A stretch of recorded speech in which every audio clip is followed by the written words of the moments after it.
Thank the gentleman, Chair, and I recognize the gentleman from Texas, Mr. Jackson, for 5 minutes. Thank you, Mr. Chairman. Thank you, Secretary, and thank you, General Milley, for being here today. I appreciate it. I have a couple of district-specific questions for you here. My district is the 13th Congressional District. It's the home of the Pantex plant, the United States' only nuclear assembly and disassembly plant that we have. For the past few decades, DoD has stressed that it's placing a renewed emphasis on the strategic deterrence enterprise, and the Pantex plant is an absolute key component of that effort. There's no doubt about that.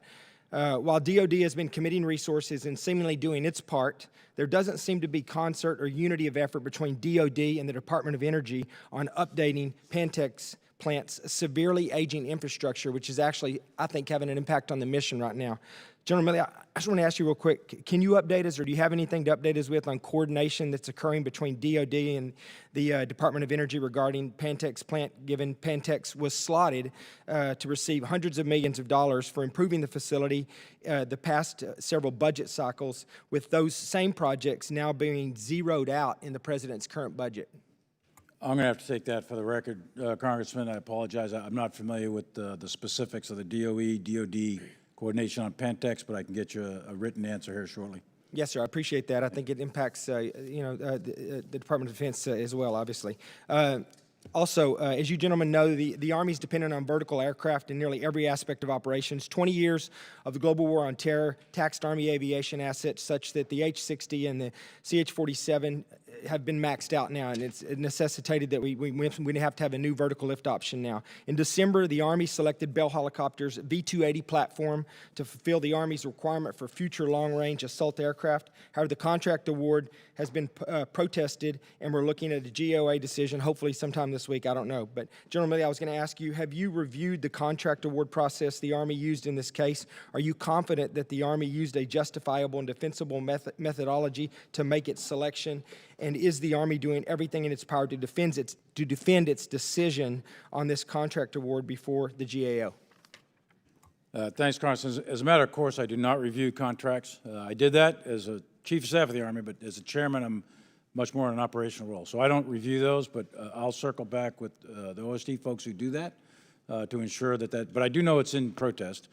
So I don't want to make any public comments that would jeopardize anything in protest. I understand. I do know that future vertical lift is one of the key priorities, one of those big 6 priorities that we talked about earlier with the Army Features Command. But yes, as far as the contract itself, I'll have to get back to you on that as well. Yes, sir, I understand. Okay, I have 2 more questions real quick to hit on. Some of it's already been hit on here already, but I just want to start by saying, General Milley, I do appreciate your 40-plus years of service to this country. Having served 25 years on active duty myself, I know what a burden that is on you and your family.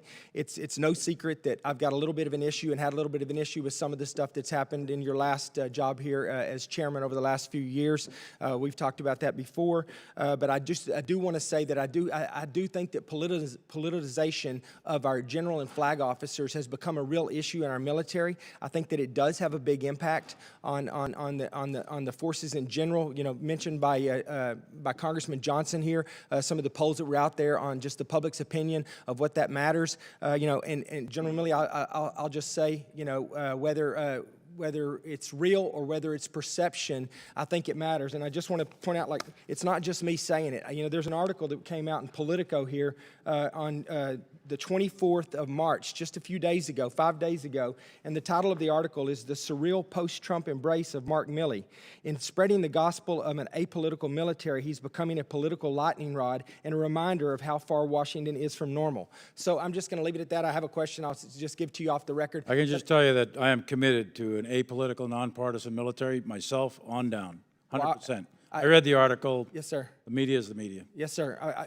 And I understand, and sometimes perception is not reality. But I think you will agree with me that perception has a big impact on your ability to lead. Military's got no role in politics. Yes, sir. So I appreciate that. With the last few minutes I have here, Secretary Austin, I just wanted to ask you, we've talked about the DEI initiative going on in DOD right now. I think that, we've heard I've heard lots of times in lots of different conversations about the potential positives impact of that, but I think that there is a negative negative impact of that as well. I think that it has an impact on readiness and it has an impact on recruitment and retention. I think it creates in some circles an environment of hate and discontent when you're pitting one group against another. It's identity politics to some extent. I think it's damaging. I just want to know, were there any studies that were done before this was rolled out, unbiased, scientific-based studies that showed that this was a good idea? Gentleman's Is there time's expired. Chair, and I recognize